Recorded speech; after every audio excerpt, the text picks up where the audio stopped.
Ceann Corlin, I want to thank Deputy Smith for bringing forward this bill this evening, and it gives us an opportunity to debate two really important issues. In terms of data centres, this week we've heard from experts at the Oireachtas Climate Committee about the impact they're having. We've had Airgrid's All-Ireland Generation Capacity Report, and we've had the government outline their totally unsustainable, unrealistic and quite frankly unbelievable position. The Minister for Climate Action says that keeping oil and coal power plants in operation for longer than intended won't impede our ability to meet our 2030 targets. Despite being only 3 months old, it appears that those targets look like they're being sidelined. The government are quick to tell people that hard decisions will need to be taken in the transition to greener alternatives, but clearly they're not willing to practice what they preach, rolling over immediately when big tech puts the pressure on. Sinn Féin supports moratorium on the development of new data centres until an economic, environmental and energy security impact risk analysis has been carried out. We're supporting this bill, as Deputy Kenny said, as we believe an in-depth debate at committee stage where we can scrutinise stakeholders and look at those risk analyses is an essential element, and this bill recognises the problem and provides an impetus for solution. In terms of planning, this bill also seeks to ensure LNG terminals and other fossil fuel infrastructure are removed from the 7th schedule to the Planning and Development Act 2000. Every euro invested in new fossil fuel infrastructure is a euro not spent on sustainable, renewable alternatives. We have agreed on a 51% reduction by 2030 and an aim of a carbon-neutral society by no later than 2050. New fossil fuel infrastructure simply doesn't fit into this plan.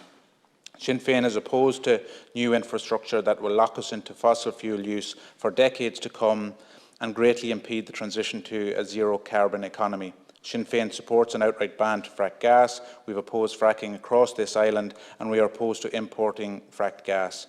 We were concerned that a commitment in this regard was not included in the recent Climate Action Plan and the Climate Action Bill.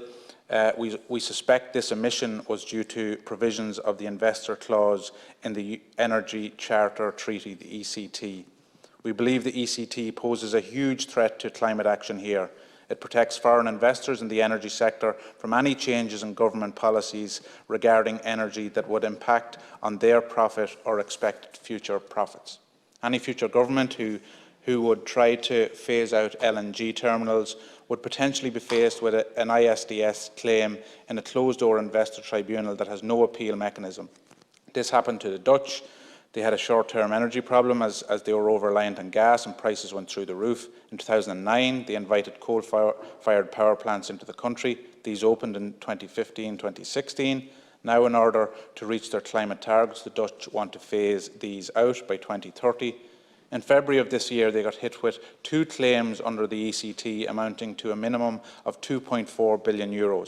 We don't want the same to happen here.